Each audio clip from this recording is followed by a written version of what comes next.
Assalamualaikum warahmatullahi wabarakatuh. Di sini kami akan mempresentasikan salah satu subbab dari mata kuliah dasar pengembangan sistem informasi, yaitu use case diagram. Pertama-tama, izinkan kami untuk memperkenalkan diri terlebih dahulu. Saya sendiri, Bintang Pamungkas. Saya Aulia Happy Cahya Sujianto. Saya Fairuz Nagita Putri. Pertama-tama, Object-Oriented Modeling Concept. Pada Object-Oriented Modeling Concept ini memiliki beberapa kelebihan, yaitu yang pertama adalah sesuai dengan cara berpikir manusia sehingga lebih mudah untuk dipahami. Yang kedua adalah meningkatkan interaksi antara analis dengan ahli dalam area permasalahan tersebut. Yang ketiga, terdapat meningkatkan konsistensi dari hasil analisis. Kemudian, mampu membuat abstraksi atribut-atribut operasi dalam sebuah objek. Selanjutnya, terdapat memudahkan generalisasi dari objek tersebut. Selanjutnya ada memudahkan ketika ingin melakukan sebuah perubahan pada objek oriented ini. Kemudian ada konsistensi model antara analisis dan perancangan yang akan bisa terjaga dengan baik.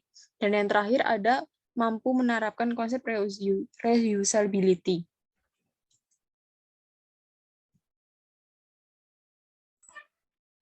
UML atau Unified Modeling Language yaitu suatu metode dalam pemodelan secara visual yang digunakan sebagai sarana perancangan sistem berorientasi objek. UML ini juga sebagai suatu bahasa standar visualisasi, perancangan, dan pendokumentasian sistem atau dikenal juga sebagai bahasa standar penulisan blueprint serta software. Lalu untuk contohnya yang pertama terdapat use case model. Use case model adalah satu jenis dari diagram UML yang menggambarkan hubungan interaksi antara sistem dan aktor. Langkah awal untuk melakukan pemodelan perlu adanya suatu diagram yang mampu menjabarkan aksi aktor dengan aksi dalam sistem itu sendiri. Lalu yang kedua terdapat activity diagram. Activity diagram merupakan sebuah diagram yang dapat memodelkan berbagai proses yang terjadi pada sistem. Lalu untuk contoh selanjutnya yaitu sequence atau collaboration diagram. Diagram ini merupakan diagram yang menjelaskan interaksi objek berdasarkan urutan waktu. Lalu yang selanjutnya adalah class diagram. Class diagram merupakan suatu diagram yang digunakan untuk menampilkan kelas-kelas berupa paket-paket untuk memenuhi salah satu kebutuhan paket yang akan digunakan nantinya. Lalu untuk selanjutnya yaitu ada state chart diagram, yaitu diagram yang menggambarkan, memperlihatkan, serta mendeskripsikan tentang perilaku sistem. Next slide.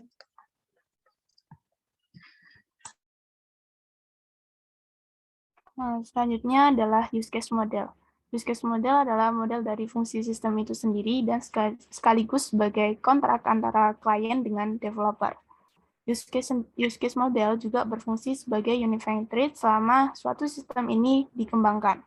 Lalu use case model ini terdiri dari use case diagram dan use case specification. Next. Baik, selanjutnya di sini saya akan menjelaskan mengenai use case diagram. Use case diagram sendiri memiliki pengertian sebuah teknik pemodelan yang akan digunakan untuk menggambarkan hal-hal yang perlu dilakukan oleh sistem ataupun yang telah dimiliki oleh sistem tersebut. Terdapat beberapa elemen dalam use case diagram ini. Yang pertama adalah aktor, yaitu orang atau sistem-sistem. Kemudian ada use case-nya. Selanjutnya terdapat sistem boundary atau boundary dari permasalahan tersebut, batasan dari permasalahan, kemudian terdapat association atau asosiasi. Selanjutnya, use case diagram ini memiliki beberapa langkah-langkah untuk pembuatannya. Yang pertama adalah pendefinisian dari sistem tersebut, kemudian penemuan aktor dan use case yang akan digunakan dalam use case diagram tersebut. Selanjutnya terdapat pendefinisian relationship antara use case, kemudian yang terakhir terdapat validasi model.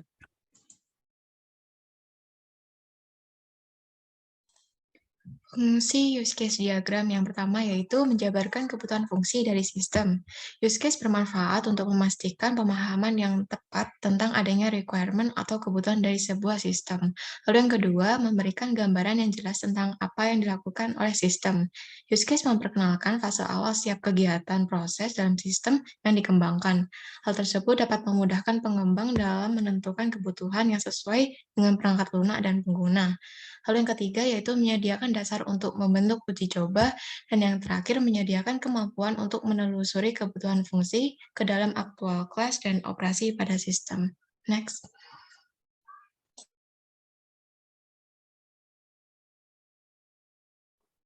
Selanjutnya adalah lambang dari use case diagram. Sini terdapat aktor yang digambarkan dengan stick figure atau dapat digambarkan dengan figur yang lainnya yang digunakan sebagai penggambaran dari orang atau sistem atau eksternal entitas atau stakeholder. Lalu terdapat bentuk oval sebagai use case yang digunakan sebagai bentuk apa yang dikerjakan dari sistem tersebut. Lalu terdapat asosiasi yang digunakan sebagai penggambaran bentuk interaksi antara aktor dengan use case. Lalu terdapat dependensi yang digambarkan dengan tanda panah yang putus-putus, yaitu terdapat include dan extend. Next.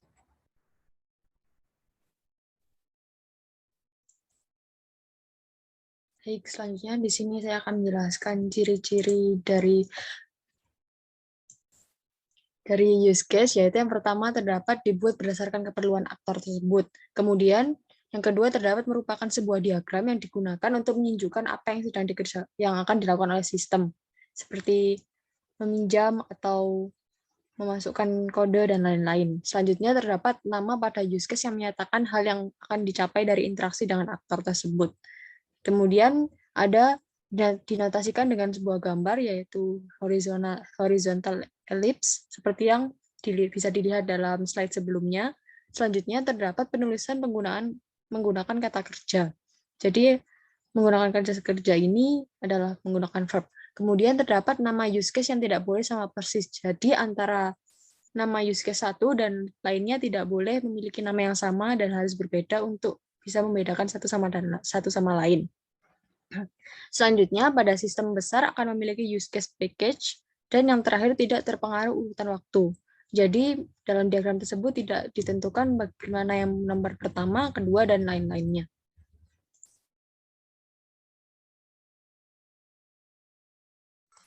Lalu selanjutnya masuk ke aktor. Aktor menggambarkan orang, sistem, atau eksternal, entitas, atau stakeholder yang menyediakan atau menerima informasi dari sistem.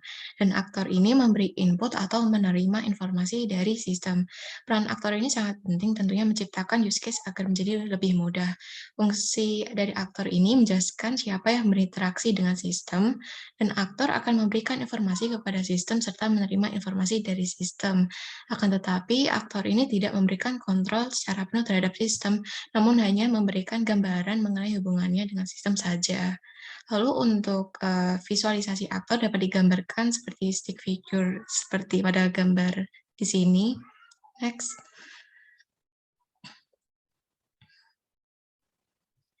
Adapun aturan untuk visualisasi aktor sendiri, yang pertama, aktor tidak boleh ada komunikasi langsung dengan aktor lain atau actors don't interact with one another seperti yang telah dicontohkan pada gambar. Jadi seharusnya terdapat aksi atau fungsi yang menengahi dari kedua aktor. Selanjutnya adalah indikasi sistem untuk sebuah aktor yang merupakan sebuah sistem. Jadi sebuah aktor yang memiliki nama berunsur sistem dan dengan tanda kurung yang sama, maka sudah bisa dipastikan bahwa ia merupakan sebuah sistem. Lalu selanjutnya yaitu adanya aktor bernama time yang mengindikasikan scheduled event atau suatu kejadian yang terjadi secara periodik atau bulanan. Penempatan nama time ini sama seperti penamaan indikasi sistem, hanya saja namanya diganti dengan time. Next.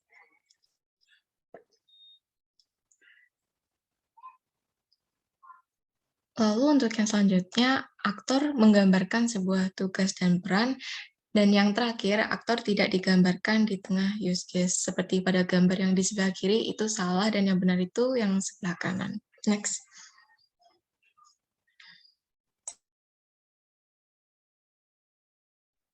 Selanjutnya adalah contoh dari use case diagram. Di sini terdapat contoh use case diagram dari sistem administrasi perbankan, di mana terdapat aktor pengguna, teller, dan sistem antar bank dan sistem antar institusi.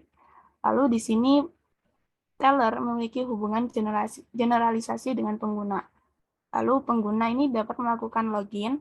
Lalu teller di sini pengguna menurunkan sifat-sifatnya dari teller sehingga teller dapat melakukan membuat akun baru, cetak tabungan, simpan data, di mana juga memiliki hubungan include dengan hitung saldo, begitu juga penarikan dana, dan transfer dana memiliki hubungan extend, yang artinya ini tidak harus melakukan hitung saldo. Dan transfer dana juga memiliki interaksi dengan sistem antar bank. Lalu teller juga memiliki dapat melakukan peminjaman dana atau kredit, pembayaran setoran yang ikut pada tagihan dan memiliki interaksi dengan sistem antar institusi. Lalu teller juga dapat menutup akun dan dapat melakukan logout. Next.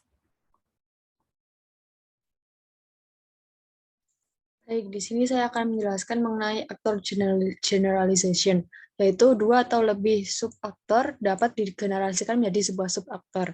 Selanjutnya, terdapat memiliki perilaku serta atribut yang serupa antara superaktor dan subaktor ini. Selanjutnya, superaktor harus berinteraksi dengan use case ketika semua subaktornya juga berinteraksi yang sama. Selanjutnya, subaktor juga harus berinteraksi dengan use case ketika interaksi individu mereka berbeda dari superaktor. Baik, di sini ada untuk contoh aktor generalization, yaitu antara di sini superaktornya adalah customer dan subaktornya adalah VIP customer, di mana untuk customer ini bisa melakukan pembayaran dan untuk VIP customer ini bisa memilih choose seat atau memilih tempat duduk, sehingga VIP customer ini juga bisa melakukan yang dilakukan oleh customer ini, yaitu membayar. Jadi untuk customer hanya bisa membayar saja, sedangkan VIP customer bisa membayar serta memilih tempat duduk.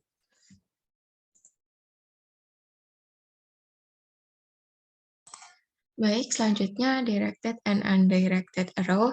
Seperti yang bisa dilihat pada gambar tersebut, di sini ada kasus di mana terdapat dua aktor, yaitu customer dengan Gojek driver, dengan sebuah fungsi atau aksi yaitu order food. Pada contoh ini, customer memiliki arah panah ke order food, inilah yang disebut dengan directed arrow. Lalu maksudnya itu adalah customer dapat memulai aksi order food. Lalu di sini juga terdapat garis yang menghubungkan order food dengan Gojek driver tanpa adanya arah panah yang ada pada customer dengan order food. Inilah yang dimaksud dengan undirected arrow. Maksudnya adalah Gojek driver tidak dapat memulai fungsi atau aksi order food. Akan tetapi ketika customer melakukan aksi order food, maka Gojek driver secara otomatis akan juga ikut terlibat dalam aksi tersebut. Next.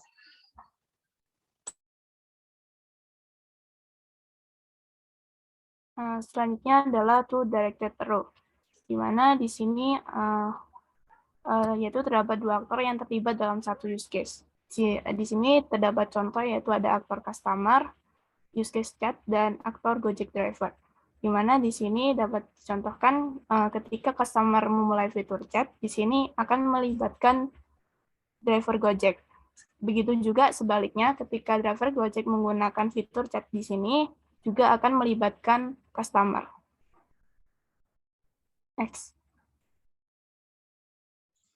Oke, selanjutnya ada testimoni, manfaat, dan refleksi. Dari saya sendiri, testimoni, manfaat, serta refleksinya adalah dengan kita mempelajari mengenai use case diagram ini, kita bisa mampu menyelesaikan permasalahan terkait use case diagram dengan baik dan efisien, agar sistem informasi bisa berjalan sesuai dengan yang diharapkan.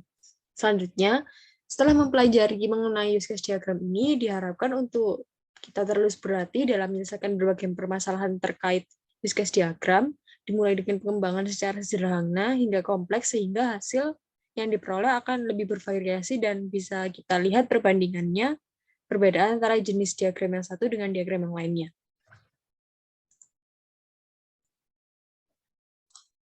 Selanjutnya testimoni, manfaat, dan refleksi dari saya. Dengan pemodelan use case model ini, dengan belajar use case ini bermanfaat untuk pembekalan membuat rancangan sistem, utamanya yang ingin memberikan perincian aktor atau seseorang yang berinteraksi dengan sistem tersebut, beserta dengan alur interaksinya terhadap aksi tertentu. Lalu dengan pembelajaran mengenai use case model ini diharapkan dapat memberikan pemahaman untuk meminimalisir kesalahan identifikasi rancangan sistem dan dapat menempatkan setiap alur subjek maupun objek aksi dengan benar. Next.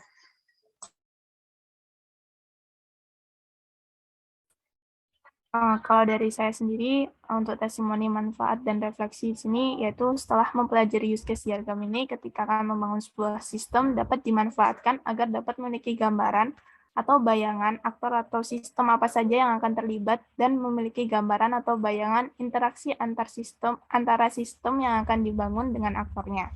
Lalu yang kedua adalah setelah mempelajari use case diagram, diharapkan dapat membantu dalam mengembangkan suatu sistem, namun tetap masih memerlukan diagram-diagram lain untuk membantu lebih detail dalam mengembangkan suatu sistem.